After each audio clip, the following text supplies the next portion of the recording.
Today we're going to continue reading Psalms starting with 10. Lord, why do you stand so far away? Why do you hide in times of trouble? In arrogance the wicked relentlessly pursue their victims. Let them be caught in the schemes they have devised. For the wicked one boasts about his own craving. The one who is greedy curses and despises the Lord. In all of his scheming, the wicked person arrogantly thinks, there is no accountability since there is no God. And this is basically saying that people that are evil, that don't believe in God, believe that they will never be caught, while those of us who believe in God and realize that his presence is everywhere knows that he sees everything that we do. His ways are always secure. Your lofty judgments have no effect on him. He scoffs at all his adversaries.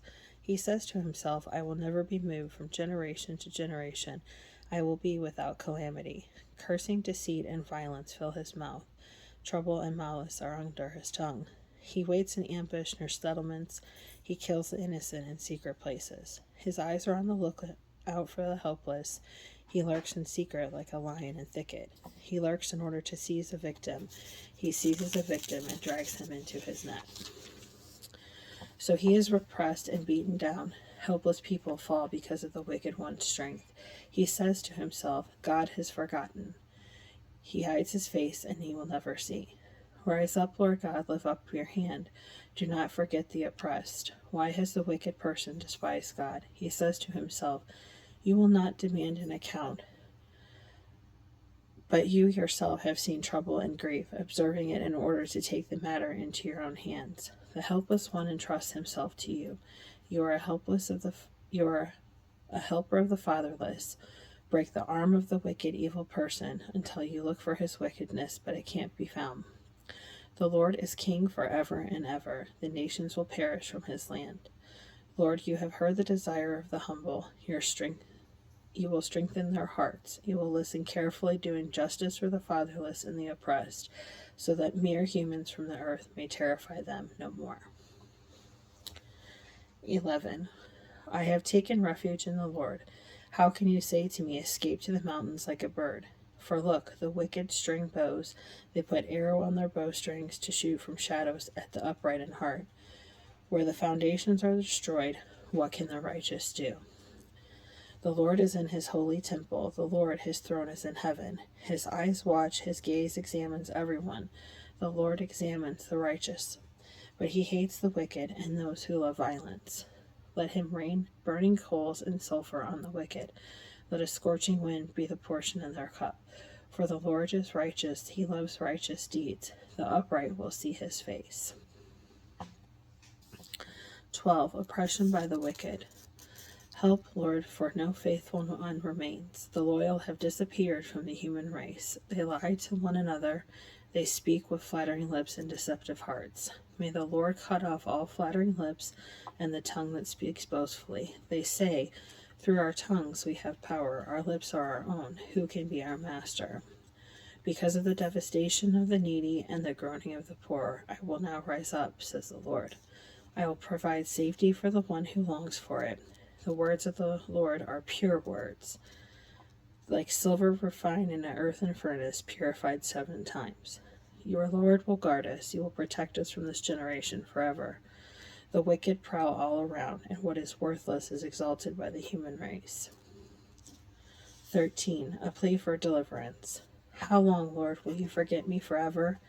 How long will you hide your face from me? How long will I store up anxious concerns within me, agony in my mind every day?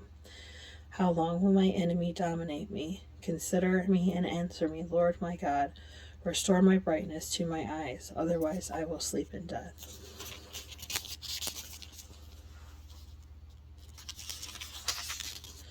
My enemy will say I have triumphed over him, and my foes will rejoice because I am shaken. But I have trusted in your faithful love. My heart will rejoice in your deliverance. I will sing to the Lord because he has treated me generously. 14. A portrait of sinners. The fool says in his heart, there is no God. They are corrupt, they do vile deeds. There is no one who does good. The Lord looks down from heaven on the human race to see if there is one who is wise, one who seeks God. All have turned away, all alike have become corrupt. There is no one who does good, not even one. While evildoers never understand, they consume my people as they consume bread. They do not call on the Lord. Then they will be filled with dread, for God is with those who are righteous. You sinners frustrate the plans of the oppressed, but the Lord is his refuge. Oh, that Israel's deliverance will come from Zion, when the Lord restores the fortunes of his people. Let Jacob rejoice, let Israel be glad.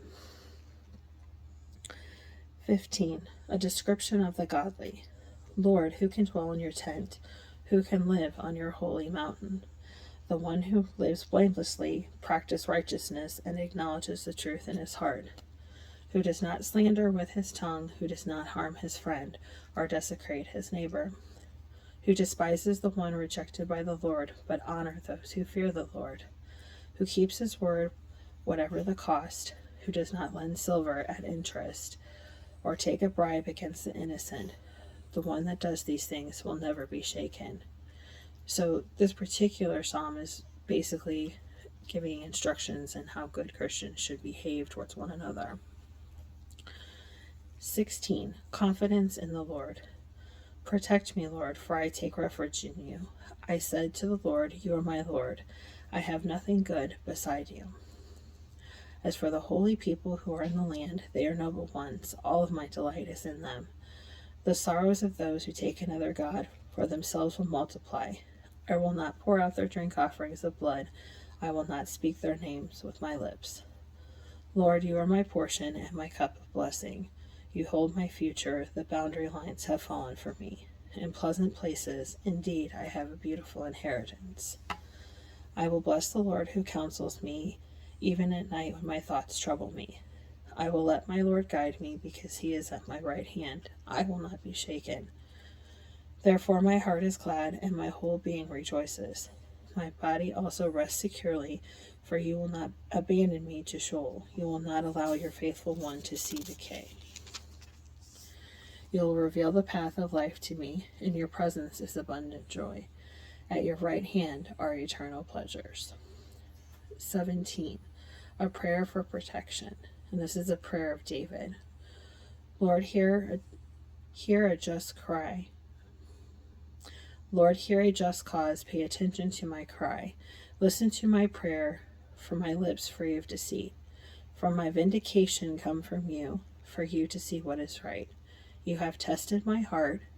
You have examined me at night. You have tried me and found nothing evil. I have determined that with my mouth I will not sin concerning what people do.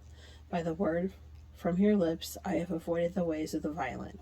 My steps are on your path, my feet have not slipped. I call upon you, God, because you will answer me. Listen closely to me, hear what I say. Display the wonders of your faithful love. Savor all who seek refuge. For those who rebel against your right hand, protect me as the pupil of your eye.